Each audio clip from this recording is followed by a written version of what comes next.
When I first began talking about that 6 or 7 years ago, the pushback was, life is stressful, everybody's got stress. What's so important about missionary stress? Well, we know now that missionary stress has been documented.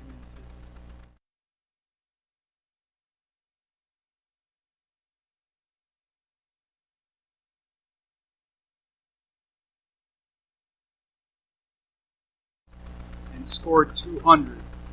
It's likely that our counselor would refer us to counseling. We know now that the average first-term missionary scores 900. The average veteran missionary scores 500. So the question is, if that's a fact, if that's so well documented, what can be done about this? And mission agencies are scrambling to remedy that. I would say that the member care department of many missions agencies is the fastest growing department in their whole agency. So now the thought is agencies can't handle this on their own. What can sending churches do? And there have been at least a 20-year history that goes into missionary care. It began 20 years ago with a research called Too Valuable to Lose that analyzed the causes of missionary attrition. The average missionary career now is not 40 years like you heard about Carmen's mom and dad last night. The average career is 5 years or less. Many missionaries don't finish their first term. So the causes of missionary attrition were well addressed. Then there was a second study on the agencies that retained missionaries well. What are they doing that other mission agencies aren't doing? Now a third generation of study is on missionary resilience. And an interesting thing about missionary resilience is that the factor, the big unknown, the big wild card factor seems to be the home care that they experience from informal relationships with sending church people. That's us. You don't have to be on the mission board. You don't have to be in the Ladies' PM edition to participate in that. So this has been a developing topic now for at least 20 years. Michael and Abby Lodge deal with this constantly, so make sure you meet them right over here if you haven't met them already. And Janet Flanagan, our veteran missionary in Brazil, has watched this happen over her 62 years in Brazil. So make sure you meet Janet if you don't already. So we have someone who is here to address this topic. What can churches do to step into this member care gap? She deals with this type of thing every day, but Betsy Wombach is the title Assistant Director of Personnel and Member Care at Send International, right down the street in Farmington. So Betsy is one of our Griswold supported missionaries, and let's give her a warm welcome to Griswold State Baptist Church.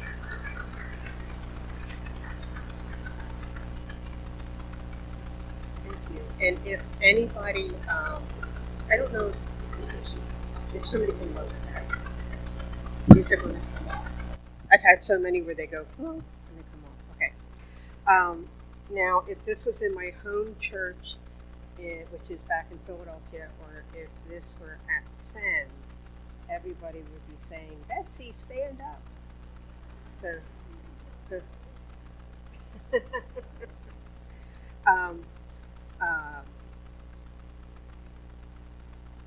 louder? You want me to try to speak a lot louder here? I will try to speak a lot louder, and remember to try to be speaking louder. Okay. So, I started basically, the application process would send in 1985. This is my 37th year with SEND. When I hit the official retirement date that Social Security says I can retire, I will be with SEND for 42 years. And I plan to make that date, Lord willing.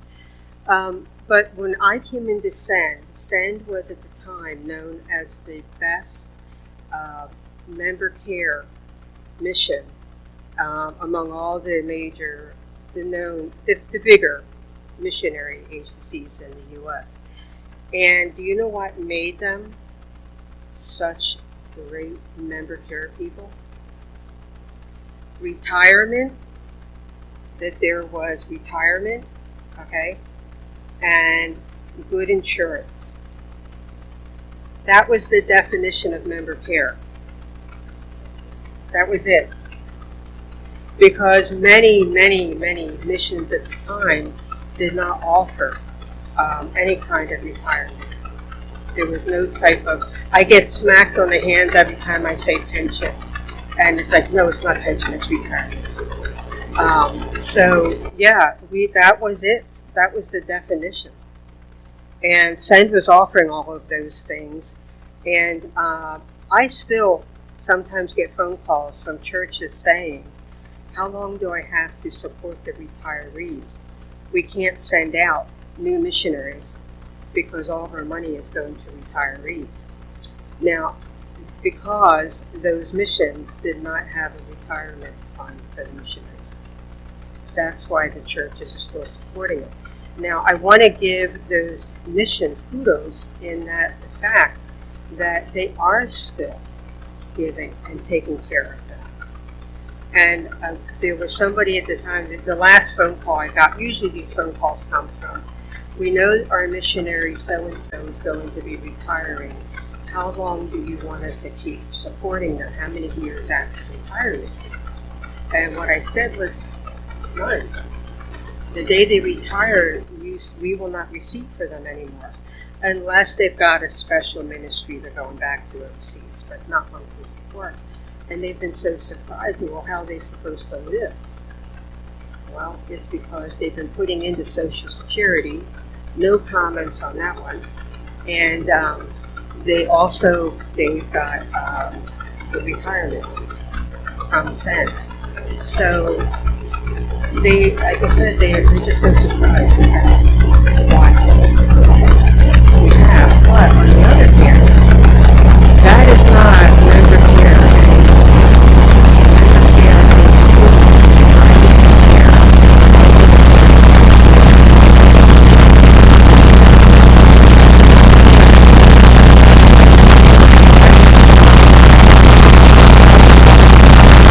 care is member care. I'm sure that most of you are thinking, oh great, what can the missions committee be doing? What more can the missions committee be adding into? That's not where I'm going today. Where I'm going today is, where can the average pew sitter, how can they be a part of member care? What can you do individually to encourage that missionary who comes through your church? All right? So I have put some papers on the table. I just want to let you know. So there's two things I'm going to be aiming at. One is individuals, and one is bigger than what usually an individual can do. But one is talking to missionaries, number one, and two, ways to show care. All right? There's 2 pages. So one will say number one will say number two, and they were collated on the tables. If you need more copies, there are more copies on the side table over here. Okay? So I will get to those in a moment. And but what I want to start with is individual members of churches to missionaries.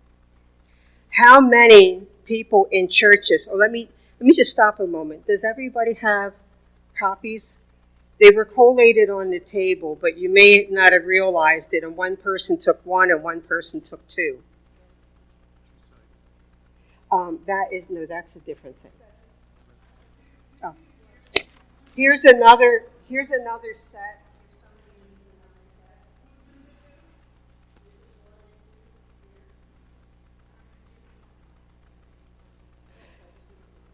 I made 35 sets, so I don't know if you'll need more or not.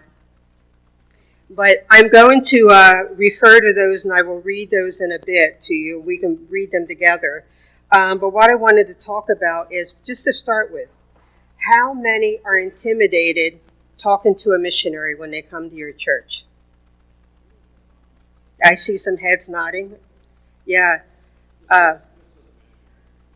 What's that? Just that missionary over there? Yeah. What do you say to these people?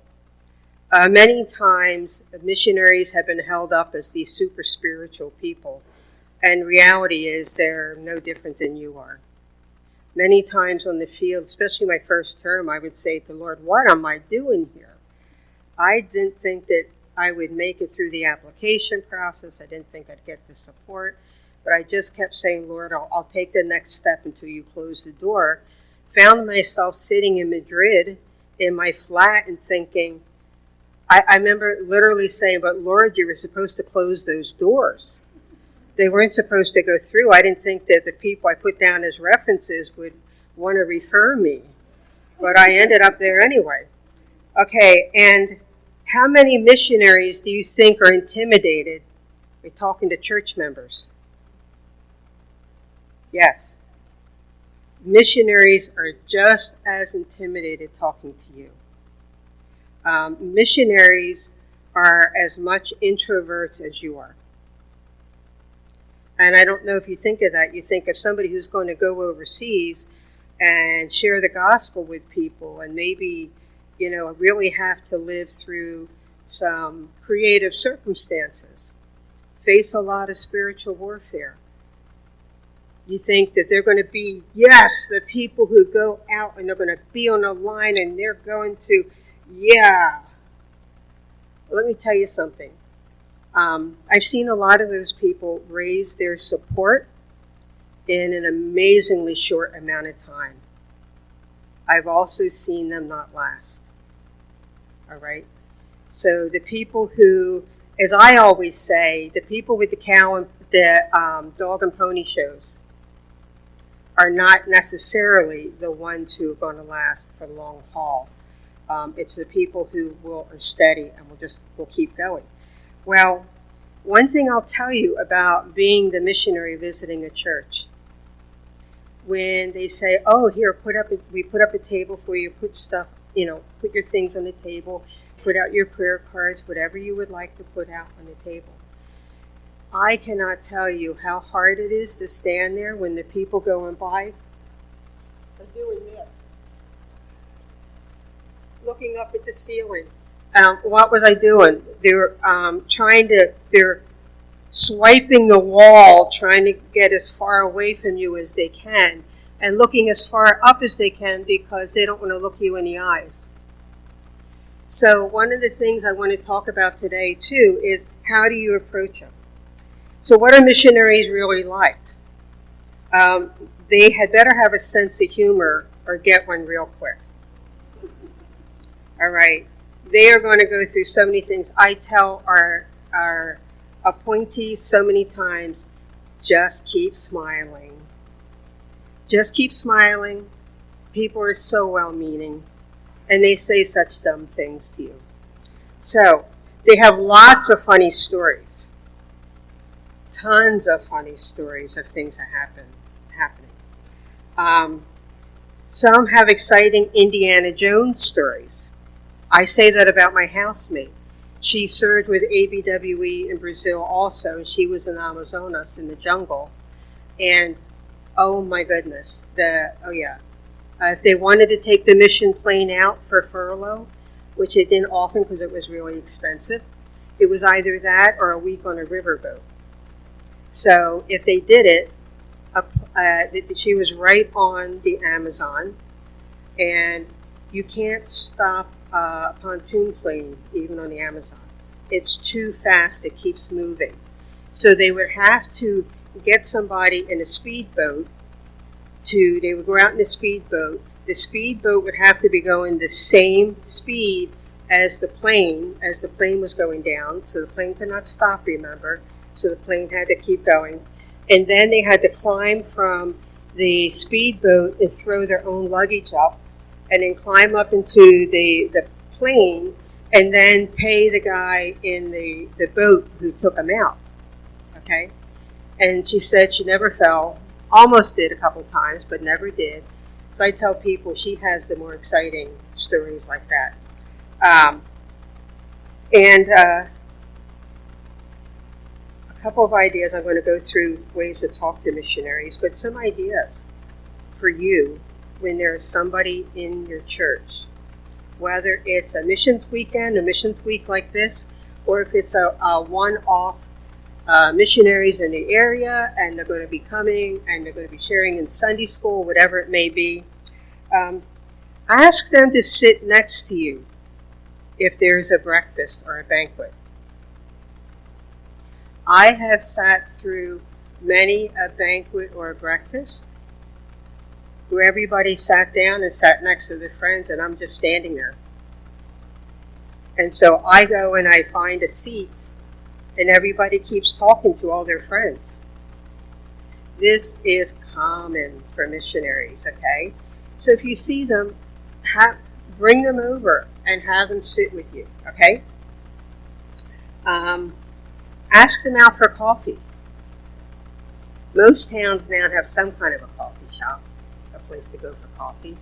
It can be Denny's if you have a Denny's, although I don't think we have any. What's that? Down south there are still some. I know there's a lot of Denny's in Texas. Not that I've been there, but I've been told. Ask them to your home for coffee. Now, asking them out for coffee, I will tell you, as a first step, for many, many people, is a better step, and it's because it's neutral ground. And I teach appointees the same thing. If you've asked somebody to meet with you, in the beginning, go to Starbucks or someplace else. Why?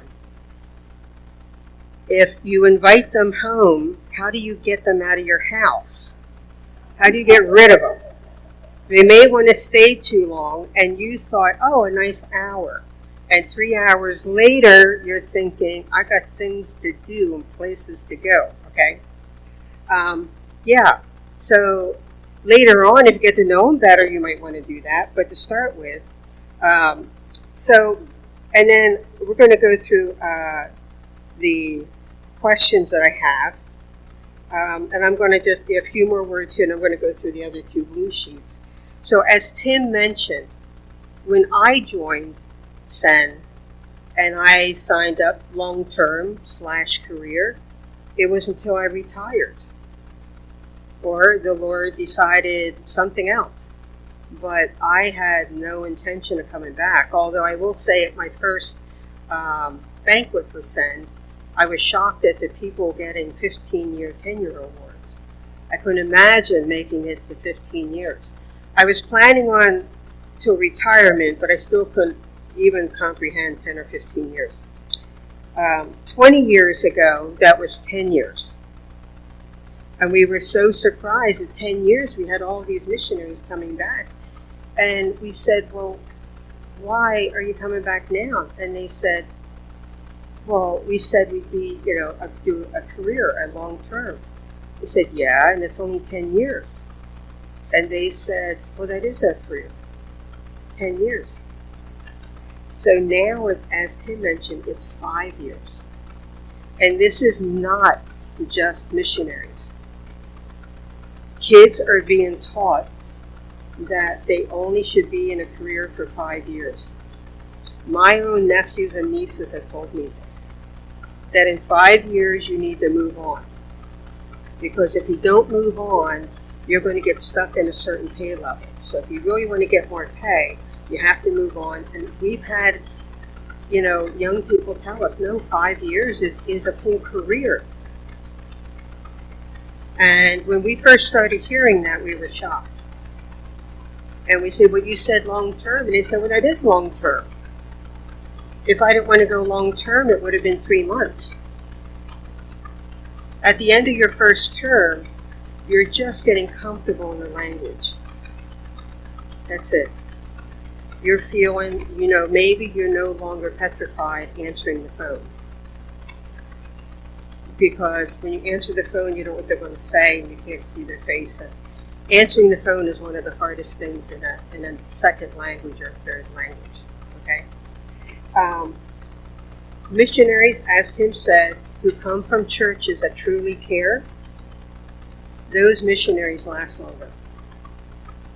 I want you to know that I wrote to some people, some in my department. I wrote to the coaches, I wrote to some people, and I said, can you tell me something that one of your supporting churches did for you that you remember as just really, really special? I said, or somebody you've coached, and it was just really, really special what they did. So how many answers do you think I got back? 0. I was really surprised. I thought surely, they could think of something. And these are people who respond right away. And I didn't get any answer. Somebody, I can't remember what it was now, said something about one of her appointees. And I was like, that's minimal. That's not a special thing. It was like, I can't remember what it was now. So, but yeah, people who are from really giving churches, not just monetarily, but in other ways, they last a lot longer. So, ideas for the church body. This was mentioned last night, and I can't remember. Must have been. I don't know if Carmen. I don't know if you mentioned it or the Barons. So this is so basic to either encourage or discourage a missionary. It was really super discouraging to me when I would come on home service from Spain, and people who were my supporters, individual supporters, they got all my news, they got my updates, they got my prayer updates, they got everything. And they would say, how are the tacos in Spain? Okay, so in Spain, the word taco means a 4-letter word. Literally, parents say to their kids, no digas eso, es un taco. Don't say that, it's a taco. Or it's a stack, like a stack of playing cards. You don't eat a taco. Okay. And I just looked at the person, and I was just like, no tacos. And then another time on that same home service, the same person came up to me and said, so did you fly or drive coming home? Okay, so this is an educated adult. Now, this is Philadelphia, and in Philadelphia we're allowed to give sarcastic answers. So just go with the fama, the fame of our sports fans. Yeah, fly Eagles fly. So I said, well, I haven't purchased my submarine card yet, so I decided to fly this time. I'm sorry, I just couldn't help it. So, and she looked at me, not even embarrassed, like, huh? So, yes. Learn about the country, culture, food, something about the country of the missionary.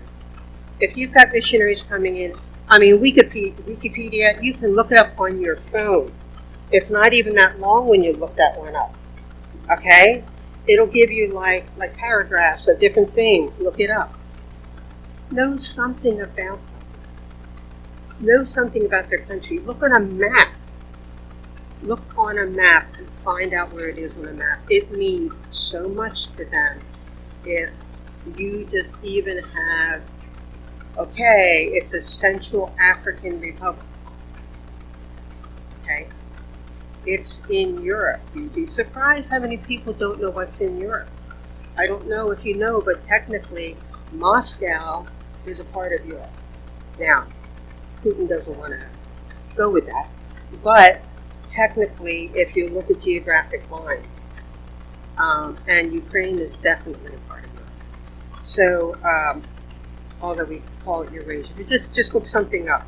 Okay, where is it located? Is there any major historical influence? Okay, have you heard of the Inquisition? The Inquisition started in the 1400s in Spain. It runs so much in Spain to this day. Still. Okay? And you can ask them, do you see the influence of this? Or just know that it happened. Okay? Where do they live? Is it rural or urban? What kind of schooling do their kids have? Is it national? Are they homeschooling? Is it international? Is it MK? MK school. Those are all different. Okay? Difference between an international school and an MK school is an MK school basically only has missionary kids. An international school is taking in kids from corporate companies overseas, all different countries. They'll pretty much take in anybody. Although they may be Christian or they may not be Christian. All right. Yeah. The questions I'm going through is just my outline, and then I'm going to go through these. Okay. Do they need to learn a language? Don't assume something you read about a country is true also. Barcelona is as far away from the rest of Spain as you can possibly imagine. You go to Barcelona and then you see all this weird architecture and bent things from Dali and La Iglesia de la Sagrada. Up in Barcelona, that they've been building for 200 years, and they'll be 200 years more before they're finished. That is so far from the rest of Spain looks like. So, yeah. And then sending birthday cards. After laughter, okay, after you've been through these things, okay, ask the heart questions. And I'm going to mention what the heart questions are. It's if you walk up to a missionary and you say, how are you really doing? And you've never met them before. Okay, you're not going to get an answer. That is why I'm saying get to know them with these other questions. Have them feel like you're really interested in them before you ask, are you super lonely on the field? They're going to go, who is this person? Like, they don't know if they can trust you. Keep confidences. If they do share something with you, if, let's say, they share with you a problem one of their children is having, and they're trying to deal with it, it's really a big problem, and they don't know if they can go back to the field because of it. Do not go and tell the ladies' knitting circle, okay?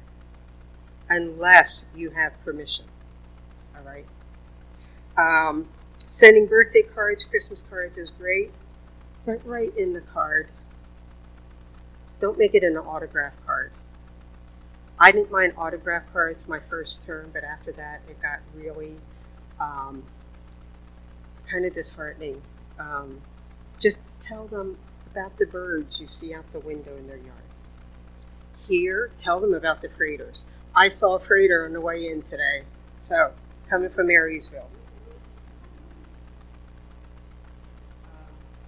I have in my Bible different things that came in birthday cards that I kept.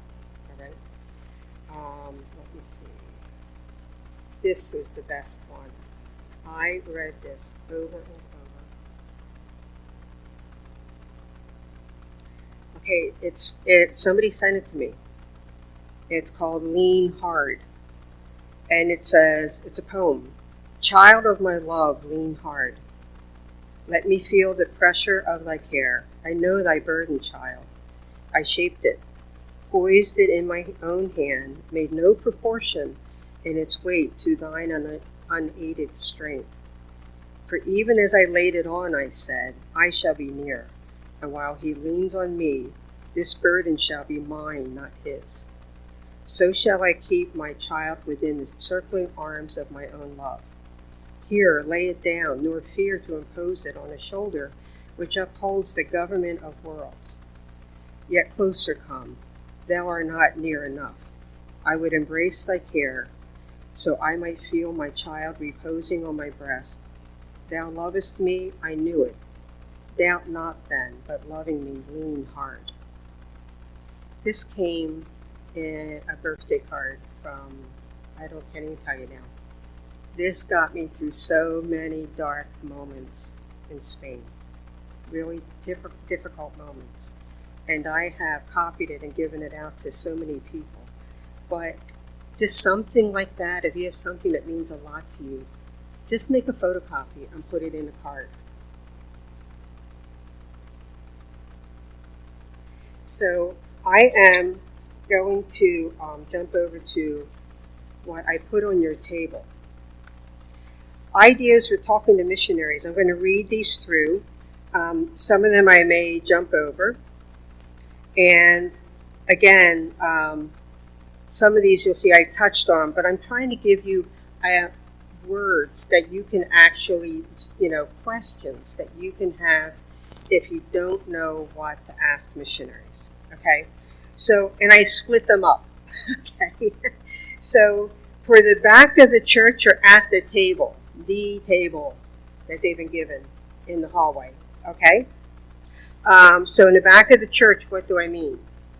The pastor says, why don't you go in the back? Or Tim says, why don't you go in the back? And they'll come, as they come through, you can greet them. I can greet them. I see, line up to try to run past. So some simple questions. Okay, so what made you pick the country that you serve in? Why did you pick that country? How long have you served there? Do you have teammates or do you work on your own? There are some ministries that are very individual and other times you're working right alongside of other people. May I have your prayer card? Can I be on your newsletter list? These are just icebreaker questions that, you ask, what made you go to Spain? And I've got a great story why I went to Spain. Okay? So instead of going by and saying, thank you for coming, just a simple question. It will make them feel like somebody cares. All right? Coffee questions, just about day-to-day life. So, and you can get some really funny and fun answers in these. What was the strangest custom that you had to get used to? Okay, so for me, obviously, if you've heard about this in Spain, it was those besos. Kissing everybody on the cheek. Everybody, men, women, anybody I met, And it was really awkward when my mom came, because they didn't care if it was my mom and she was an American. They wanted 2 besos, I had to teach all of my visitors how to do it. So if it was a really good friend, they'd suck your cheek off. And if it was, both sides. That's my friend Manoli. And it was, if it was the senior pastor of the mother church that was in Madrid, that oversaw our point of mission, then it was much more airy, So, learning the language must have been difficult. So, did you ever come out with any funny sentences? Oh, yeah. What was a crazy, funny thing that happened to you that you won't forget? We all have these stories, okay? So, where were your children born? How old were they when they went to whatever country? Some, in many families, the first one is born in the States and the rest are born overseas. So, just something to talk about, somehow to get to know them. If children are present, what is your favorite food in France? Okay? They might say snails. I always try to pick out the snails from my food.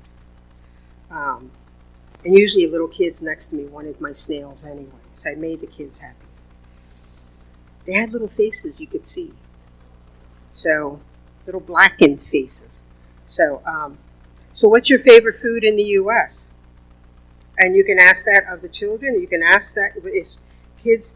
We're talking about kids feeling awkward. Go over questions you would ask of your nieces and nephews. So, what did you have for breakfast? It's a basic question that they probably did eat breakfast. What's the best thing a national has said to you? Okay, so I was there. I was in my first term. The best thing a national said to me, and they said, "Are you French?" And I have to tell you, it was a great thing because at least they didn't say, "You're American, aren't you?" So being French was better than being American. What's that? So the next best thing that was said to me after I'd been there a while was my friends would introduce me. They couldn't say Betsy, so they called me Ana. And they would say, "This is my friend Ana. She's casi española. She's almost a Spaniard." And so that's what they would say. She's almost a Spaniard. Spaniards are in your face all the time. I don't like what you're wearing. What's this? When did you get your hair cut? I think you should do your eyebrows. You don't wear enough makeup. And day in, day out, constantly. And any stranger feels free to come up to you and start picking you apart. My neighbors, people lived in the street I lived in. When you walked by, if there were 2 or 3 women talking, after you walked by, they would all go, really obviously. So, yeah. So when the reason they do it is because they want you to be a Spaniard. In some countries, it's not that way. In Spain, they really, really want you to be a Spaniard. They want you to speak correctly. They want it because they really, really want you to be one of them. It's not true in all countries. We have lots of missionaries in Japan, and they said that, one of them heard me say this, and one of our missionaries said, in Japan they will say, "This is my gaijin friend." And what that means, this is my foreign friend. And they said, but they're pushing you away, even your best friends. They want everybody to say, it's a foreigner. So, okay, so after you ask some of these questions here, ask the heart questions. Now that, if they can get to the point that they trust you, they need to have a trust in you to answer these questions. I'm sure it's not always easy. And just leave it open-ended. Let them share what they would like to share. Are there aspects of the culture that are a little harder to handle? Yeah, those ladies, my neighbors knew every single thing I threw out. So just so you know, they knew how much trash. Every night you take the trash out. Trash cans are put out there. They come in a big truck, drop the trash cans for 2 hours. You have 2 hours to get it out. They come back and they pick them all up again. I found out that, they knew what kind of bags I used. I was only using the bags like we do here, like a Walmart bag, which was disgraceful. If they have young children, ask the mother, do you have a chance to get out with friends? To spend with other women? You might be surprised that a lot of them don't.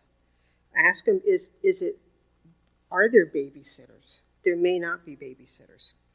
What do you wish people knew about your life on the mission field? What do you wish they knew? Do you wish that people, and what do you wish that people knew about you or your family? And these questions will evoke more heart answers, okay? I skipped that one. Yeah, I hear that loneliness can be a problem on the mission field, just like it is here in the U.S. How has that been for you? someone in my department is going to be doing a paper at Mental Health and Missions on loneliness. And so the other day he was going over it with me and someone else for us to be his audience, to listen to it. And I admit, I said to him at one point, he was almost at the end, and I said, "Bruce?" And he said, "Yeah." And I said, "You are heaping coals on my head." And he looked at me, and then I realized, and I wrote to him yesterday, and I said, "Bruce, sorry my Betsy-ness came out." But I'd had those things said to me so many times when I came home super depressed. And that only made me more depressed. Some of the, trite things that people say. Are you reading your Bible?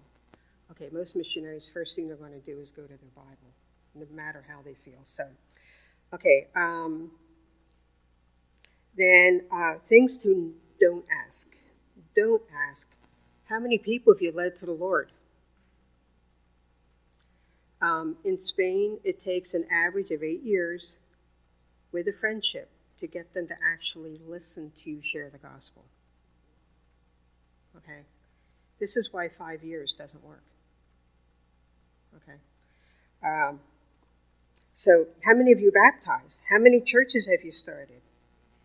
Instead, ask how they have seen the Lord working, whether in their own life or just where they are. The Lord working could be that, people who wouldn't talk to them now are talking to them. Neighbors are suddenly, saying hello. Sometimes it takes a long time to get past just that. Okay, so do not say to MKs, "I bet you're glad to be home." This is not home. Remember, this isn't their home. To them, home is where they live overseas and or they feel afloat and don't know where to call home. That's not quite their home. They, coming to the States is surely not their home. They don't have a place to park here. Remember, some kids adjust well to living overseas, and some don't. Some always will feel like they are, carrying a red flag over their head. Okay? So ask them a question that all kids can answer. Again, this is going back to kids. What's your favorite food? Do you have a favorite sport that you follow? And if they're following football, then Fujiball, then football, of course, meaning soccer, ask them who their favorite player is. Can guarantee they have one. Doesn't matter if you don't know who this person is. They've got a favorite player. Okay. So I also wanted to, so those are all questions. Those are just questions to ask. But those questions are going to give you a lot of information. It's going to form, it's going to help you become a safe person to them. Because if you don't get beyond that, you're not going to get beyond, answering, is there a McDonald's in Madrid? Or Paris. And I'm sure there is. So, so what are some ways to actually show care? All right, smaller things you can do when they're here. Take them out to your favorite ice cream or coffee place. Just take them out for coffee or ice cream. They do, especially the parents, long to feel normal. And that is a normal American thing to do. Women, take the single women or wives out for the day. I had a pastor's wife say on a Saturday morning, she said, it was Spoil Betsy Day. I had never had anybody want to spoil Betsy before.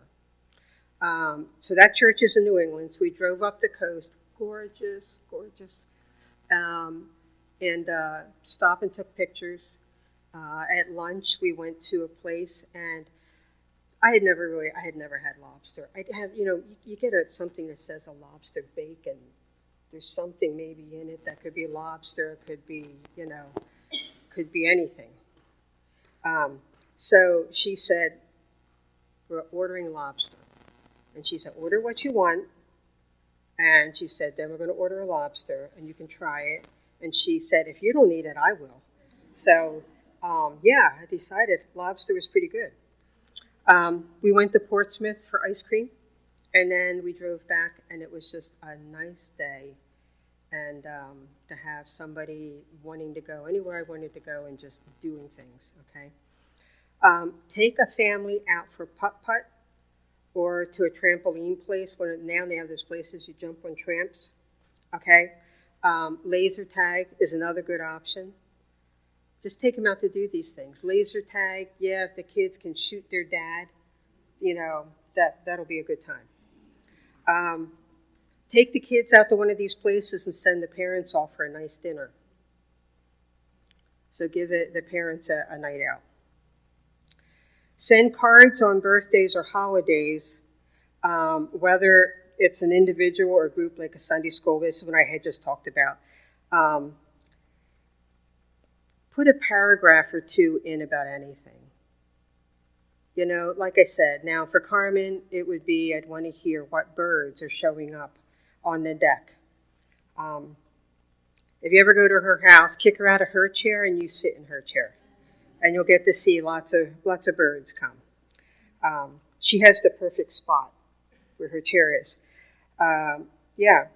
Or what's your town known for? Do you have cats or dogs? Tell them something about yourself, okay? Then something that you can do is slip them a gift card. All right? And with the gift cards, like I just put a couple down here, gas cards. Some have money in a work fund. They can get reimbursed for the gas back and forth to get here. Others won't have it. All right. Some missionaries are literally running on fumes trying to get to places. Starbucks, Amazon, Barnes & Noble, JCPenney. I put JCPenney for a reason. They've got clothing from babies through men. Almost every missionary coming back needs new clothes. And the kids especially need new clothes. Oh, I had grandparents, they would come over to Spain and they'd bring stuff to the family, these trinkets, and I'm thinking, look at what your kids dress like. Just bring pajamas. Your kids need pajamas, the grandchildren do.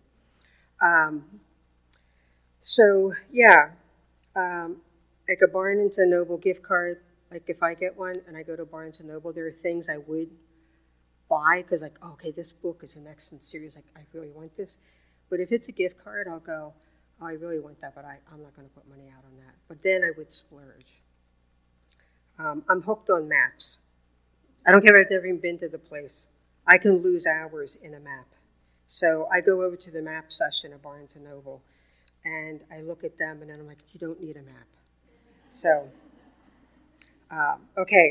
Amazon ships to lots of countries. So you can do an online gift card that they can order from the field. This is a big one. Ask the wife if she wants to get her hair done. Ask if the family needs haircuts. Sometimes we have had people who are, like when we've had conferences, people come and they'll say, I want to volunteer to cut hair at your conference. And we have a sign-up list. That list is filled. The kids need haircuts. The husband needs a haircut. The wife would love to get her hair done. I cannot tell you. What's that? We can try. We're going to take and put it backwards. We'll get them to glue some on. So I can't tell you how many times I've had missionaries say, "Oh, we got to get our hair cut. We just got to find the time, or we just, do you know how much it is here to get your hair cut?" That would be a wonderful gift to them. If you know somebody, like you have something going on in the church, like this afternoon, there's time, okay? So if you know a hairdresser who would want to volunteer the time, say, hey, can you come over to the church and cut this family's hair? I cannot tell you how many times that I've either seen they're thrilled by that offer or they're lamenting they can't get it. Okay, another one, this is a bigger thing to do. Plan a visit to them on the field, not a tourist trip. We had missionaries in Croatia who, depending on where you live, you're only an hour from Venice. And they got so tired of people coming theoretically to help them, and all they could talk about the whole time was, well, when do we go to Venice? When do we go to Venice? And they got really tired of people feeling used, that people really were only getting a cheap trip so they could go to Italy because they were just over the border. You want to plan with the missionary. Does the missionary think this is a good idea? Is it convenient for them to have you come? Lots of churches will go where people say they want to come, and let the missionary be honest and say, I want you to be honest with me. Does it really work? Because we feel like we have to say yes, you're a supporter. But it may be terrible timing, okay? Think about whether they have accommodations near them. That's another thing. Teams wanting to come and there's no place to put them, but you can't say no. Let me see. Allow them to show you what they want to show you. What would they want you to see? Okay. Is it ministry places? Maybe it's some of their favorite places that they don't get to go to. Sit still and listen. This is a huge thing. Sit and listen.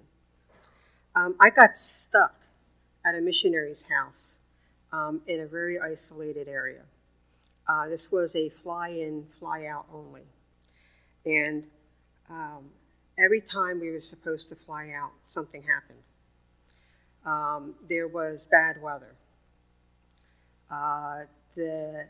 They went to check the plane over, and suddenly there was oil all over the cowling on the plane. So then they had to figure that out.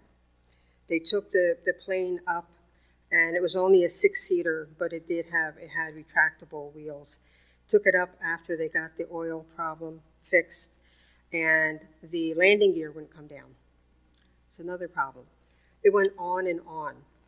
And I felt so bad because this is a place, there's no stores. They had powdered milks. Every time she had to keep baking everything from scratch, cooking from scratch. And she'd make up the powdered milk to put into whatever she was going to make, So 5 extra days. And when we were finally going to leave, I said, thank you so much. I said, but I feel so bad. Here you are, you're cooking, you're having to do this stuff. And she started crying. And she said, this was the most wonderful week I've had in a long time. And I said, why? You're stuck with us. And she said, no women come out here. She said, when leadership comes, it's only the men. Their wives never come. If somebody from the mission comes, a lot of times when you get leadership, it's only the men. The women never come. And she said, so to have, you sitting here listening to me day after day and seeing who is walking through the door every day and what the stories are, because then she'd tell me the stories after each one. She said, you cannot imagine how much that means. Okay? So listen. Just sit and listen. If you've heard of prayer walks, do you ever think of going just to do a prayer walk? Nothing else. Every day you go through their town and you pray. And you ask the Lord to hold back Satan and to bless the place, and so that his name would be known in that place. So think about just prayer walks. Have you ever thought of doing that? Okay. I speak for single women here. Offer to fix something if you're capable of it. I have a friend from my church here in Michigan he'll fix anything we ask him to fix, but he breaks something else in the process every time. So we're like, do we really call Mike or not? Offer to fix something. I had some missionaries walk in, and my first flat, not one window closed. And he looked and he said, "Why aren't the windows closing?" I said, "I don't know, they just don't close." Within a half hour, he had everyone working. I'd had plenty of people who had stayed with me, and he was the first one who said, "Oh, let me just fix them." So, and this is something you may think odd, but offer a vacation. Is there some place that they would go if they could, even in their own country, but they can't afford to get there? Or can you offer to pay part of it, okay? And say, where would you like to go? And say, I will give you this much money towards that. And, and if they, so that's just, it's huge. A lot of them don't get to go anywhere. And you need to get out of your ministry area because it's really intense. If you can't afford to do it, ask another friend from church, would you want to go in with me on this, all right? Do you have a cottage up north here in Michigan? Would you offer that to them for a week when they're in the States on furlough, okay? And here's one, too. When they're on furlough or home service, check out their car. Some are renting from places. There's a place called Righteous Rides. If you rent from Righteous Rides, missionaries, okay, like they take care of the insurance, they take care of everything on it, and they're really in good shape. The majority of missionaries are driving cars that somebody's had sitting in their driveway for 4 years. Okay? So offer to check over the car. Can you change the oil or take it down the corner for a $19.99 oil change? All right? Check the tires. Check the air in the tires, okay? Can you run it through the car wash for them? All of these things are wonderful. Do you know I'm still petrified to go through American car washes because they're not like they were when I left 37 years ago. They keep changing these things, and I know it sounds crazy, but and when I got in my car to come here, I thought I should add to that just one more thing. Offer to wash the windows in the car, inside and out. I got in my car and I thought, okay, the windows need to be washed. I hate doing it, and I just have a really hard time doing it. So you do not know what that would mean to a family on home service. These are practical things you can do. It doesn't take the missions committee, okay? It doesn't take a church vote to do these things. So a couple other things. Carmen had this 4 things missionary kids won't tell you. And I'm just going to read this quickly because our time is up, I know. I just want to be normal. And they feel anything but. This is written by an MK, okay? So there are copies over here, purple copies, all right? I just want to be normal. I don't know where I'm from. So they don't want to answer that question. You can ask, where are you living right now? I might not be a missionary when I grow up. People assume the MKs are going to become missionaries. And I want to tell you, they're not always the best ones. Just because you're a missionary kid does not mean that you will automatically have the call, okay? But some feel a lot of pressure, lots of pressure to go into it. And I want to know I'm more important than the ministry. I have a friend who, even as an adult, she has problems with cutting, okay? She has been bulimic. She's been anorexic. She's an MK. And her parents told them that if they ever lost support from a church, it was going to be her and her sister's fault.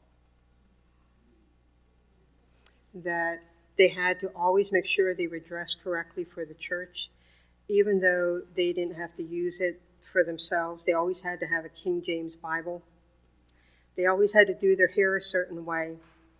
And if they didn't do any of these things, the church wouldn't support them, and it would be their fault. They wouldn't be able to go back to the field. The father would go up to mountainous villages in the country they lived in, and would be gone. He'd walk out the gate with a backpack. They never knew when he was coming back. They didn't know if it was 2 weeks or 3 months. He would just go. He was doing his ministry. And so, such a sense of insecurity. They need to know that they come before the ministry. Okay? And that's one of the things you can show them too. Not asking them ministry questions, but just letting them know that they are important. I have one other thing I would like to suggest. This would be so helpful. This is with the missionaries in it. I know it's a hassle to do, but if there was one with the members of the church given to the missionaries, boy, that would be a help. So when we come in, we can go, oh, if we remember somebody, we can't remember their name after 4 years. Okay? So, if you ever get the Olin Mills things done or something like that, save a couple so you can give them to the missionaries to come through.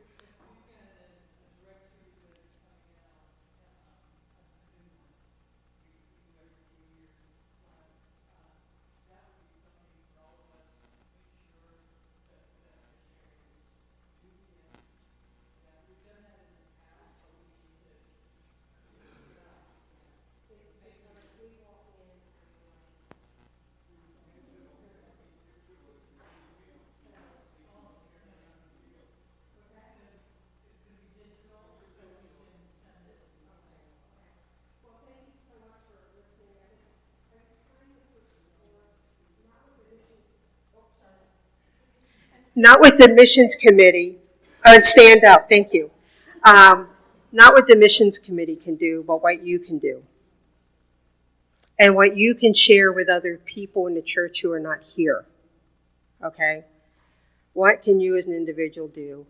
And it starts with talking to them at that table. Okay? Talking to them at the back of the church. And, and one other thing I was thinking of this morning is, have you ever thought of asking the missionary, where do you go from here? And what are you doing in between? This past summer, I asked a single missionary, we were really short on childcare for one of our programs. And I said, is there any way you could stay next week? We'll put you up in the hotel with the rest of the missionaries. And is there any way you could help? She's like, yeah. She said, I don't have to be anywhere until the following Sunday. And she said, I have no place to go. She said, I have not known what I'm going to do. And she said, I'm not from this area, and I'm not from the area where the church is. She was lost. So she said, I've been praying, and this is the answer to the prayer. But ask them where are they going from here? You might be able to help them out.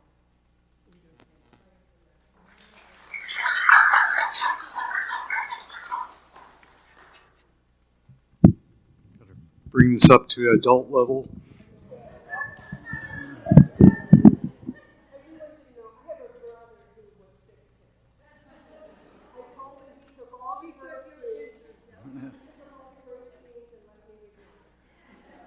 Just a couple of things that Betsy didn't mention. Her new prayer card is on this table over here with the rest of the handouts. And then there's a handout that didn't originate from Paul Osk, but I got it through him. It's entitled 10 Things That Your Missionary Will Not Tell You. It's really, really good stuff. So some of the things mentioned in that paper are things that have been covered, but feel free to take one of those. And Carmen's handouts from last night. One handout from last night. How to pray for MKs. All right, that's all over there on the table. So feel free to mingle. You don't have to be back until 6 o'clock tonight, but hope to see you then. And I do want to point out that our new associate pastor is here with his family. Thanks for coming, Ben. So, if you don't know where to find him, knock on my old office door, and you might find him there. So it's not my office. It's Ben Moses' office. So welcome, folks. Are you hoping to come tonight? Great. We'll see you then. Well, mingle, get to know the missionaries that are here. I'm going to ask Pastor Joel if he'd close us in prayer.